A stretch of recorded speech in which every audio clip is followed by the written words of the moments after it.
Hello again. A common question with these machines is how to record reverb effects or any other send effect when recording live. Now up to now I've always said this is not possible unless you can route the send effect output from either the stereo or monitor outputs back into a spare input.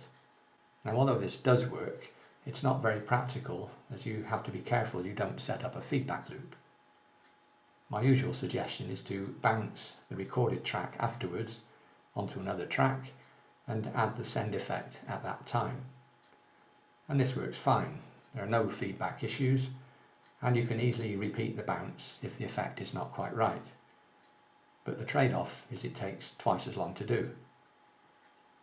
Now recently I was trying to clarify the bounce process to somebody and ended up watching my own video on bouncing, which is tutorial number 9, to confirm the procedure, and suddenly realised there is a safe way to record the send effect live. And what I'd forgotten was that the bounce system can use tracks and or inputs as the source for the bounce. Now, I did mention this in the video, but obviously missed the implications. Maybe I was concentrating too much on bouncing tracks, but either way, it just shows you're never too old to learn. So let's try it. I'll start from scratch so we don't get sidetracked by any existing settings. We'll go to menu and load the reset template song.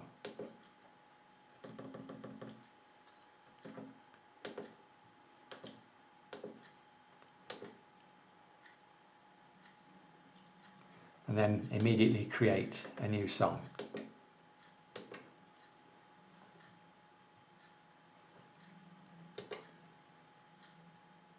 Now press bounce to enter bounce mode. You can see the mode on the screen. Now nominate your bounce destination track by arming it. You press its rec button. I'll use track 1. Now you can only arm 1 or 2 mono tracks or 1 stereo track. You check out tutorial 9 for more details. Now for the bounce source, select as many inputs as you want. I'll just select input A. As we saw in the tutorial, all selected inputs will end up on the bounce bus. If I play a signal to input A, you can see track 1's meter bars showing. Now there are a couple of ways of monitoring or listening to what's going on. One is to use the monitor select to listen to the bounce bus. And as we've seen before, anything on the monitor comes out on the right hand LR left-right display bars. You can listen to the track itself by turning up its playback fader and the stereo fader, and make sure the monitor select is set to stereo.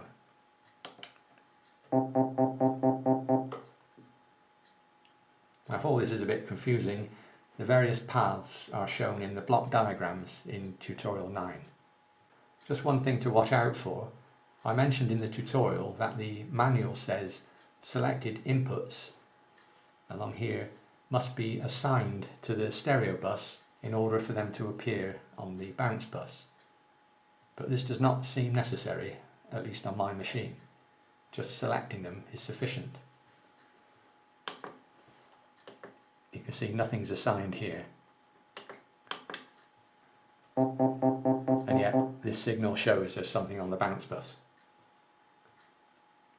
But if you want to route the inputs to the send 1 path so that they go to the internal send effect, which is what we want to do now, you do have to assign them first.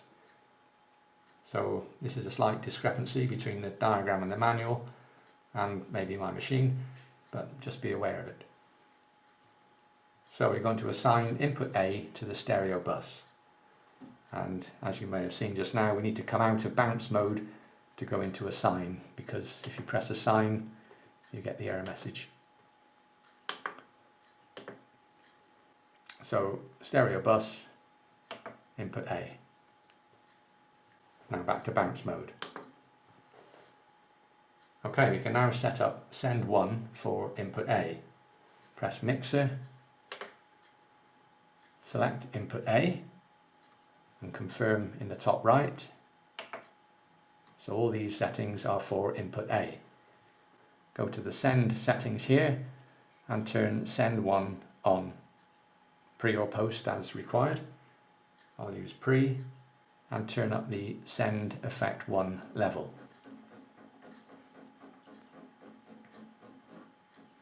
And repeat this for any other inputs you want to record.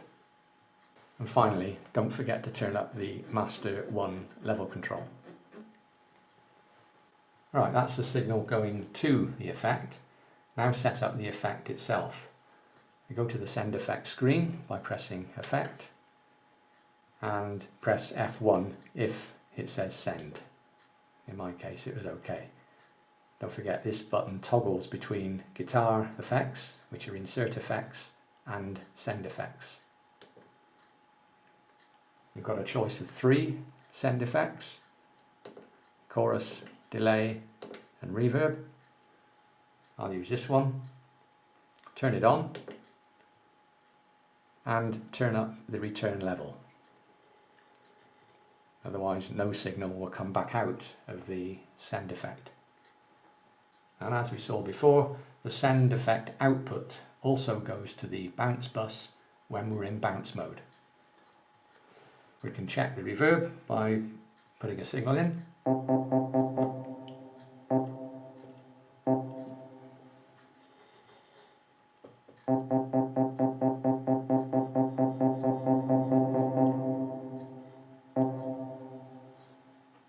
Okay, finally we're ready. You press record and anything on the bounce bus will get recorded onto our nominated track.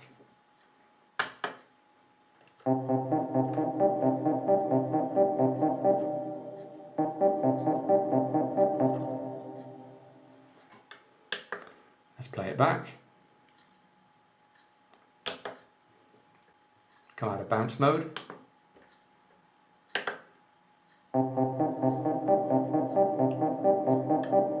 And you can hear the effect was recorded. I'll just double check by turning off the send effect. It's very easy to get deceived by this.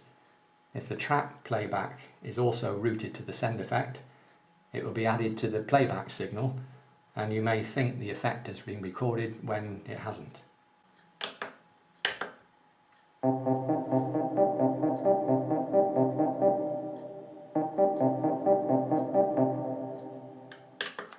And that's it. A safe and relatively easy way of recording any send effect in a single recording pass.